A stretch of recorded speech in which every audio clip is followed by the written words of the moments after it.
নম তস্য ভগবত অরহত সম্য সম্বুদ্ধস্য বুদ্ধং শরণং গচ্ছামি। কর্মজ্ঞান বজ্র বা রামকৃষ্ণ দাসের করা ধম্মপদ গ্রন্থের বাংলা অনুবাদ পড়ার আজ ষষ্ঠ দিন। তিব্বতী ধম্মপদকে হিন্দিতে অনুবাদ করেছেন লাদাখের সেন্ট্রাল ইনস্টিটিউট অফ বুদ্ধিস্ট স্টাডিজের প্রধান আচার্য ওয়াংচুক দর্জি নেগি। আচার্য নেগির সেই হিন্দি ভাষ্যকে বাংলায় আনার কাজটা করেছেন শ্রী রামকৃষ্ণ দাস, যিনি পরবর্তীতে তিব্বতী বৌদ্ধ ধর্মে সন্ন্যাস গ্রহণ করবেন এবং আধুনিককালের বাংলার একমাত্র বজ্রযানী সন্ন্যাসী হিসাবে রচনা করবেন লামার ঝোলা নামের বই। ধম্মপদ গ্রন্থের ষষ্ঠ অধ্যায়ের নাম হল পণ্ডিতবজ্ঞ বা দ্য ওয়াইজ। এই অধ্যায়ে বলা হয়েছে জ্ঞানীরা সংশোধন গ্রহণ করে, গুণাবলী চর্চা করে এবং সত্যের সন্ধান করে। তাদের আচরণ শান্তি ও সম্মান আনে। নম্রতা এবং শৃঙ্খলাই প্রকৃত জ্ঞানের লক্ষণ। পণ্ডিতবজ্ঞের বিস্তারিত আলোচনায় যাওয়ার আগে জানিয়ে রাখি, আমার নাম প্রবীর চ্যাটার্জি, আমি মিড লাইফ ট্রান্সফরমেশন কোচ। 40 পেরোনো পুরুষদের ভালো ভাবা, ভালো বলা আর ভালো দেখানো শিখিয়ে তাদের জীবন বদলাতে সাহায্য করাই আমার কাজ। এই কাজ সংক্রান্ত ভিডিও আপলোড করছি প্রত্যেক সপ্তাহে। এখনও না করে থাকলে এখনই আমার এই চ্যানেল সাবস্ক্রাইব করুন আর এই ভিডিওটা শেয়ার করতে ভুলবেন না যেন। আপনার কোনো বন্ধুর কাজে লেগে যেতে পারে। তাহলে আপনার দুটো কাজ রইল এখন, সাবস্ক্রাইব আর শেয়ার। এবার ধম্মপদ গ্রন্থের ষষ্ঠ অধ্যায়ে এক একটি পদ, তাদের অর্থ এবং ভাবার্থ শুনে নিই আমরা। নিধিনং ব পব্বতারং জং পশ্যে বজ্রদস্যিনং নিগজ্য হবাদিং মেধাবিং তাদিসং পণ্ডিতং ভজে তাদিসং ভজমানস্য সেজ্য হতি ন পাপীয়। মানুষ তাদের দোষ দেখিয়ে দেওয়া ব্যক্তিকে গুপ্তধন প্রদর্শনকারীর মতো মনে করুক। যে সংযমী ও মেধাবী পণ্ডিতের সঙ্গ করে তার কল্যাণই হয়, অকল্যাণ হয় না। পণ্ডিত সেই যে প্রশংসায় অত্যন্ত খুশিও হয় না, আবার নিন্দায় দুঃখীও হয় না, তারপরেও নিজের শালীনতা ভদ্রতায় সবসময় স্থির থাকে। যেমন সূর্যোদয়ের সময় সূর্য লাল থাকে, আবার সূর্যাস্তের সময়ও লালই থাকে। অন্যদিকে আমাদের কারো প্রশংসা করা উচিত নয়, আবার নিন্দা করা উচিত নয়। কেননা প্রায়ই আমরা আপনজনের প্রশংসা করি আর পরের নিন্দা করি। আমরা নিরপেক্ষ হয়ে প্রশংসা বা নিন্দা করতে পারি না। তাই যা বাস্তবে প্রশংসনীয় তা নিজের জীবনে ব্যবহার করার প্রয়াস করা উচিত, আর যা নিন্দনীয় তা পরিত্যাজ্য। তাই আমাদের জন্য কল্যাণজনক। যে আমাদের দোষ দেখিয়ে দিতে পারে তাকে গুরুর মতো মান্য করা উচিত, কেননা সে আমাদের দোষের কারণে পতন থেকে রক্ষা করে। ওবদেজ্যানুশাসজ্য অসভ্যা চ নিবারয়ে সতং হিস প্রিয় হতি অসতং হতি অপ্রিয়। যে উপদেশ দেয়, সুপথ দেখায় এবং কুপথ থেকে দূরে রাখে, সে সজ্জনদের প্রিয় হয়, কিন্তু দুর্জনের কাছে অপ্রিয় হয়। দুর্জন কারো কথা শুনতে চায় না, সে শুধু বলতে জানে। কেউ যদি কাউকে উপদেশ দিতে চায় তবে তাকে এ কথাও খেয়াল রাখতে হবে যে যদি কেউ তার মতের বিরোধিতা করে তো তাও শোনার ক্ষমতা রাখতে হবে। এও এক বিড়ম্বনা যে আজ মানুষের মনে এরকম প্রবৃত্তি হয়ে গেছে যে সে ভাবে সেই একমাত্র সঠিক, সেই একমাত্র সত্যের অনুসরণ করে। এ কারণে সে কখনো অন্তর্মুখী হওয়ার চেষ্টা করে না, বহির্মুখী হয়ে লোকেদের উপদেশ দেওয়ার চেষ্টা করে মাত্র। সত্য তো এই যে যদি আজ কোনো কিছুর প্রয়োজনীয়তা থাকে তা হলো সত্যের অনুরূপ জীবনযাপন করা। তা কাউকে ব্যাখ্যা করার দরকার নেই, আর তা নিয়ে মোটা মোটা বই পড়ারও দরকার নেই। যদি মানুষ সততা নিয়ে বেঁচে থেকে লোকেদের জয় করে, সে মহান। ন ভজে পাপকে মিথ্যে ন ভজে পুরীসাধমে ভজেথ মিথ্যে কল্যাণে ভজেথ পুরীসুত্তমে। মন্দ বন্ধুদের সঙ্গ করবে না, অধম পুরুষেরও নয়। সৎ বন্ধুর সঙ্গে থাকবে, উত্তম পুরুষদের সঙ্গে চলবে। মা বাবার উচিত শিশুদের নিজেদের কাছে রেখে উচ্চ আদর্শ পালন ও তার মহত্ব সম্বন্ধে তাদের শিক্ষিত করা, তাদের সৎ আর করুণাময় বানানোর প্রয়াস করা। যদি শৈশবে বাচ্চাদের মূল্যবোধ না শেখানো যায় তবে তারা বড় হলে কখনো নিজেদের সংশোধন করতে পারবে না। যেমন ছোট ছোট চারা গাছকে আমরা নখ দিয়েও ছিঁড়ে ফেলতে পারি, কিন্তু সে যখন বড় হয়ে বৃক্ষ হয়ে বিশাল রূপ ধারণ করে, তখন তাকে কাটা বা নষ্ট করা অনেক কঠিন হয়ে যায়। ধম্মপ্রীতি সুখং সেতি বিপ্রসন্নেন চেতসা অপ্যপ্য বেদিতে ধম্মে সদা রমতি পণ্ডিত। যে ব্যক্তি ধর্মের রস পান করে সে প্রসন্নচিত্ত হয়, সুখে নিদ্রা যায়। সে আর্যজনের দ্বারা উপদিষ্ট ধর্মের অনুকরণ করে, রমণ করে। বুদ্ধ যখন শ্রাবস্তিতে বাস করতেন তখন কুক্কুটবর্তী নগরে মহাকপ্পিন নামে এক রাজা থাকতেন। শ্রাবস্তি থেকে যেসব ব্যবসায়ী আসতো তাদের কাছে তিনি বুদ্ধ ধর্ম আর সংঘের প্রশংসা শুনে রাজপাট ছেড়ে ভিক্ষু হয়ে গিয়েছিলেন। কপ্পিন ভিক্ষু হয়ে যাওয়ার পর রাত দিন আহা সুখ বলতেন।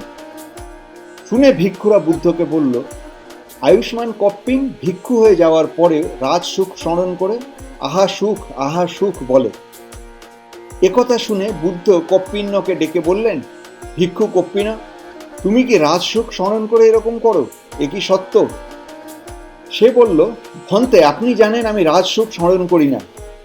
তখন বুদ্ধ ভিক্ষুদের বললেন, আমার পুত্র ভিক্ষু কপ্পিন রাজসুখ স্মরণ করে এরকম করে না, বরং ধর্মপ্রীতি ধর্মরস পান করে অমৃতরূপী মহানির্বাণকে পেয়ে এরকম করে। এই বলে তিনি এই গাথাটি শুনিয়েছিলেন। উদকং হি নয়ন্তি নেত্তিকা উষুকারা নময়ন্তি তেজনম দারুং ন ময়ন্তি তচ্ছকা অত্যানং দময়ন্তি পণ্ডিতা।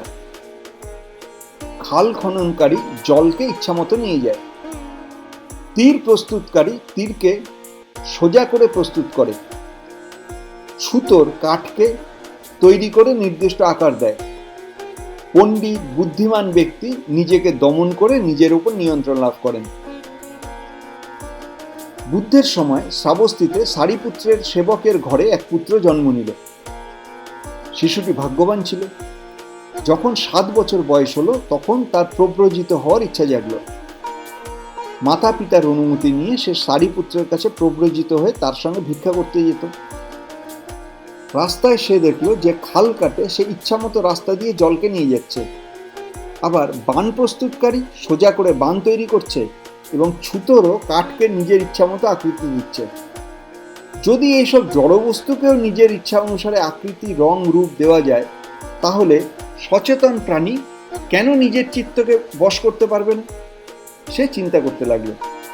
চিন্তা করতে করতে সে চিত্তের নিরন্তর পরিবর্তনশালী স্বভাব অর্থাৎ অনিত্যতা, দুঃখ, অনাত্মতা বুঝে স্বরূপের সাক্ষাৎ অনাগামী হয়ে গেল। সন্ধ্যায় সারিপুত্রের সঙ্গে কিছু প্রশ্নোত্তরের পর সে শ্রমণ থেকে অর্হত হলো। যখন এই ঘটনা বহুদূর পর্যন্ত ছড়িয়ে পড়ল তখন বুদ্ধ এই গাথাটি শুনিয়েছিলেন। সেলো যথা একঘন বাতেন ত সমীরতি এবং নিন্দা প্রসঙ্গাসু ন সমিঙ্গজন্তি পণ্ডিতা। যেভাবে নিরেট পাহাড় হাওয়ায় দোলে না, সেইভাবে বুদ্ধিমান ব্যক্তি নিন্দা বা প্রশংসায় বিচলিত হয় না। এই পৃথিবীতে এমন একজন ব্যক্তিও নেই যাকে সবাই চায়, ভালোবাসে। অন্যদিকে এমন একজন ব্যক্তিও কেউ নেই যাকে কেউ না কেউ চায়নি। দেবদত্তের মতো লোক বুদ্ধেরও নিন্দা করত, তাহলে সাধারণ মানুষের আমার আপনার আর কি বলার থাকতে পারে? তিব্বতের একটি গল্প আছে।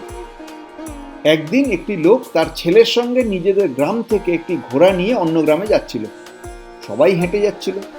রাস্তায় অন্য লোকেদের সঙ্গে দেখা হলো। তারা পিতা পুত্রকে ব্যঙ্গ করতে লাগলো, দেখো ঘোড়া খালি, ঘোড়ার পিঠে না উঠেই চলেছে, এ দুজন কি মূর্খ। এই কথা শুনে পিতা পুত্রকে বলল, তুমি ঘোড়ায় চড়ো। একটু পরে অন্য একটি দলের সঙ্গে দেখা হলো। সেখানে এই দুজনের আবার নিন্দা হতে লাগলো, দেখো ছেলেটা কেমন অসভ্য, নিজে ঘোড়ায় চড়েছে, বাবা হেঁটে যাচ্ছে। এই কথা শুনে বাবা ঘোড়ায় চড়ল, ছেলে হেঁটে যেতে লাগলো। তখন তৃতীয় দল দেখা দিল। এবার পিতার নিন্দা হতে লাগলো, দেখো কিরকম স্বার্থপর বাবা, নিজে ঘোড়ায় চলেছে আর ছেলে হেঁটে যাচ্ছে। এই শুনে দুজনেই ঘোড়ায় চেপে বসলো। পরে যখন চতুর্থ দলের সঙ্গে দেখা হলো তখন সেই লোকেরা হাসতে লাগলো আর বলল, দেখো এই পিতা পুত্র কি নির্দয়, দুজনেই ঘোড়ায় চেপেছে, ঘোড়ার প্রতি একটুও মায়া দয়া নেই। এইভাবে ঘোড়া খালি থাকলেও নিন্দা, পুত্র চললেও নিন্দা, পিতা চললেও নিন্দা শুনতে হবে। যথাপি রহদ গম্ভীর বিপ্রসন্ন অনাবিল এবং ধম্মানি সুত্তান বিপ্রসিদন্তি পণ্ডিতা। বুদ্ধিমান ব্যক্তি ধর্মের কথা শুনে গভীর স্বচ্ছ নির্মল জলাশয়ের মতো সবসময় প্রসন্ন চিত্ত থাকেন। শ্রাবস্তীর কানামাতা 4 বার নিজ কন্যাকে বাপের বাড়ি থেকে বিদায় দেওয়ার সময় মালপোয়া বানালেন আর 4 বারই ভিক্ষুদের দিয়ে দিলেন। কানার শ্বশুর বাড়িতে ফিরতে দেরি হওয়ার জন্য কানার পতি দ্বিতীয় বিবাহ করে ফেলল। কানা এই কথা জানতে পেরে ভিক্ষুদের দেখে গালমন্দ করতে শুরু করলো। আমাকে এই ন্যাড়া মাথাগুলো অভাগিনী করে দিল। তার গালিগালাজ শুনে ভিক্ষুরা সেই গলিতে যাওয়াই ছেড়ে দিল। শাস্তা এই খবর পেয়ে সেখানে গেলেন। কানা মাতা ভগবানকে দেখে আসন পেতে ভোজন করালেন। কানা চুপচাপ দাঁড়িয়ে কাঁদছিল। ভগবান জিজ্ঞাসা করলেন, কানে, চুপচাপ দাঁড়িয়ে কাঁদছ কেন? তখন কানামাতা বললেন, ভন্তে, ও আগের দিন ভিক্ষুদের গালাগাল দেওয়ার জন্য আজ লজ্জিত হয়ে কাঁদছে। এ কথা শুনে ভগবান কানাকে উপদেশ দিলেন। উপদেশের শেষে সে শ্রোতাপন্ন হয়ে গেল। মহারাজ প্রসেনজিৎ ভগবানের কাছে এ কথা শুনে এক মহামান্য ব্যক্তির সঙ্গে কানার বিবাহ দিয়ে দিলেন। তখন থেকে সে রাত দিন ভিক্ষু আর ভিক্ষুণী সংঘকে পূজা করে মন দিয়ে ধার্মিক জীবনযাপন করতে লাগল। একদিন ধর্মসভায় ভিক্ষুগণ তা প্রশংসা করলেন। ভগবান তা শুনে বব্বুক জাতকের কথা বললেন আর উপদেশ দিয়ে এই গাথাটি শুনিয়েছিলেন। সববত্থ বে সপুরিষা চজন্তি ন কাম কামা লপয়ন্তি সন্ত সুখেন ফুট্ঠা অথবা দুঃখেন ন উচ্চবাচ্চং পণ্ডিতা দর্শয়ন্তি। সৎপুরুষ কখনো আসক্ত হন না, তিনি কাম ভোগের কথা বলেন না। দুঃখ হোক বা সুখ, বুদ্ধিমান বিকারগ্রস্ত হন না। যিনি প্রকৃতির নিয়মকে সম্পূর্ণভাবে জেনেছেন সেই ব্যক্তিকেই সৎপুরুষ বলা যায়। সৎপুরুষ এই বাস্তবিকতা বোঝেন আর জানেন যে এখানে আসক্ত হওয়ার, নিজে মনে করার মতো কিচ্ছু নেই। যাকে আমরা আদর যত্নে স্নেহে লালন পালন করেছি সেই শরীরকেও মৃত্যুর সময় ছেড়ে যেতে হবে। যেমনভাবে আমরা ঘি থেকে চুল তুলে ফেলে দিই। যখন শরীরই আমাদের হলো না, তাহলে এই বাড়ি, এই মাটি, এই সন্তান আমাদের হলো কিভাবে? হ্যাঁ, আমাদের জীবনের মধ্য দিয়ে এলেও এরা কিন্তু নিজের নিজের কাজে এসেছিল, তবেও নিজের কর্মে। এদের ওপরে আমাদের কোনো অধিকারও নেই। অতএব আসক্তি কিসের? ন অত্ত হেতু ন পরস্য হেতু ন পুত্তমিচ্ছে ন ধনং ন রট্ঠং ন ইচ্ছেজ্য অধম্যেন সমৃদ্ধিমত্তন স শিলবা পঙ্গঙ্গ বা ধম্মিকসিয়া। যে ব্যক্তি নিজের বা অন্যের জন্য অধর্মের দ্বারা পুত্র, সম্পত্তি এবং রাজ্য চায় না, অর্থাৎ অধর্মের দ্বারা নিজের উন্নতি চায় না, তাকে শীলবান, প্রজ্ঞাবান এবং ধার্মিক বলা হয়ে থাকে। বুদ্ধের সময় শ্রাবস্তীতে এক গৃহস্থ তার পুত্র বড় হয়ে যাওয়ার পর প্রব্রজিত হয়ে গেলেন এবং শীঘ্রই অর্হত্ব লাভ করে ফেললেন।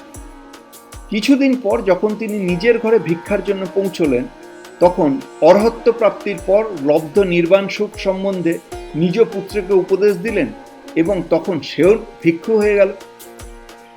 তারপর তার স্ত্রীও ভিক্ষুণী সাধনা করে কিছুদিনের মধ্যেই অর্হত্ব লাভ করলেন।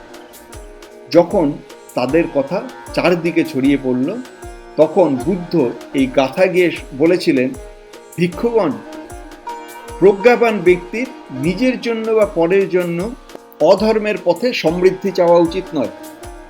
কেবল ধার্মিক হওয়া এবং ধার্মিক তৈরি করার চেষ্টা করা উচিত। কেননা আমরা অসংখ্য জন্মে স্বার্থে প্ররোচিত হয়ে কাজ করেছি। এই জন্য আজও আমরা সংসার চক্রে প্রতিদিন শারীরিক এবং মানসিক দুঃখ ভোগ করছি। ভবিষ্যতে এরকম আরও কাজ করতে থাকলে জন্ম জন্মান্তরে এর চাইতেও ভয়ানক কষ্ট পেতে হবে।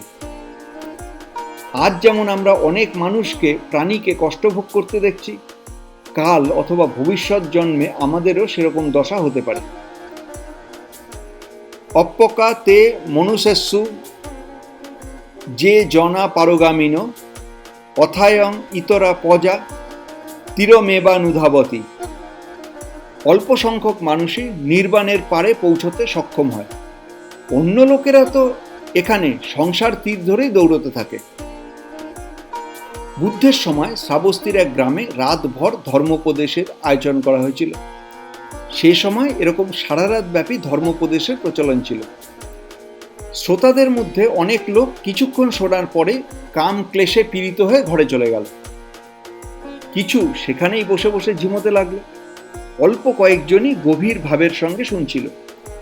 এসব কথা যখন বুদ্ধকে বলা হলো, তিনি তখন এই শ্লোকটি শুনিয়েছিলেন।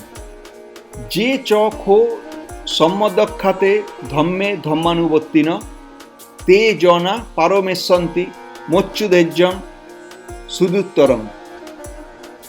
যে ব্যক্তি সম্যক বচনের অনুকরণ করে সে দুষ্কর মৃত্যু সংগ্রামকেও পেরিয়ে যায়, সংসার চক্র পার হয়ে যায়।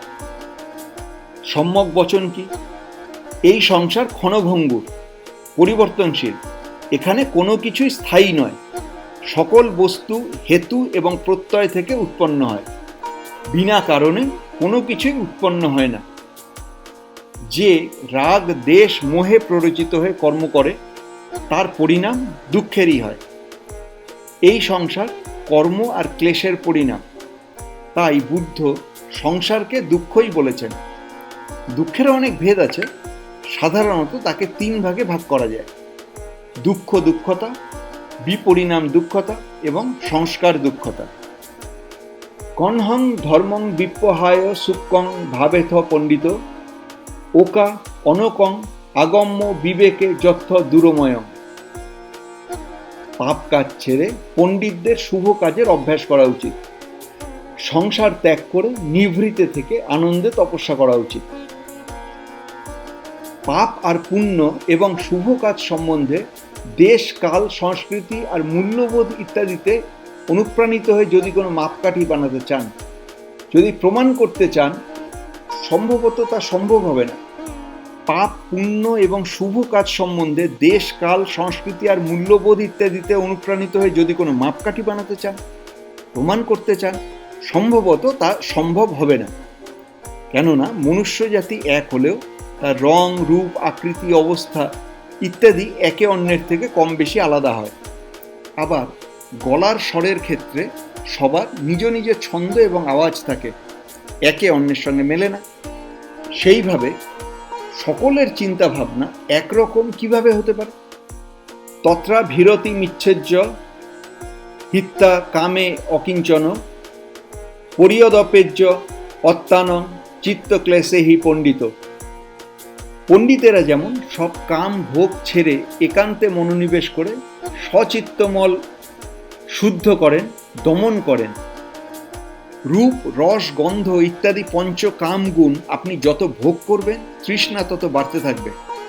অনেকটা নুনের জলের মতো, যত পান করবেন ততই পিপাসা বেড়ে যাবে।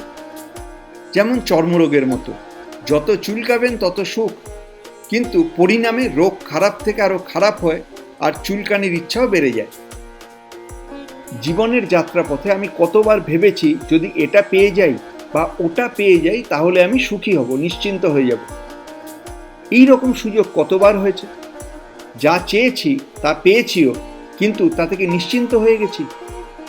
এইভাবে একবার নয় 2012 যদি বাঞ্ছিত ইচ্ছা পূর্ণ হয় তবুও চাহিদা ঠিক ততটাই থাকে। যে সং সম্বোধি অঙ্গেষু সম্মা চিত্তং সুভাবিতম আদান পটিনিঃসজ্ঞে অনুপাদায় যে রতা ক্ষীণা সভা জ্যুতিমন্ত তে লোকে পরিনিব্বুতা।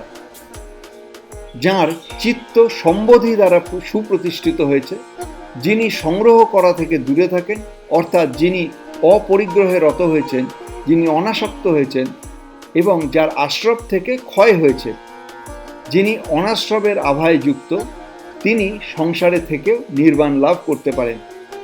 যে ব্যক্তির চিত্ত স্মৃতি প্রজ্ঞা বীর্য রতি প্রশ্রদ্ধি সমাধি আর অপেক্ষা ইত্যাদি বোধির অঙ্গে যুক্ত হয়েছে, অনাসক্ত হয়েছে, যিনি আশ্রবের ক্ষয় আর অনাশ্রব অর্থাৎ প্রজ্ঞা জ্ঞানের সাক্ষাৎ পেয়েছেন, সেই মানুষ সংসারে থেকেও সাংসারিক দোষ থেকে নির্লিপ্ত হয়ে নির্বাণ অনুভব করেন। তাহলে আমরা শিখলাম জ্ঞানীরা শিখতে চায় এবং উন্নতি করে, অর্থাৎ ভুল ধরিয়ে দিলে তা গ্রহণ করুন। নম্রতা এবং শৃঙ্খলাই প্রকৃত জ্ঞানের লক্ষণ। আর জীবন সম্বন্ধে আরও জানতে আমার অন্য চ্যানেল মহাভারতের কথায় আসুন।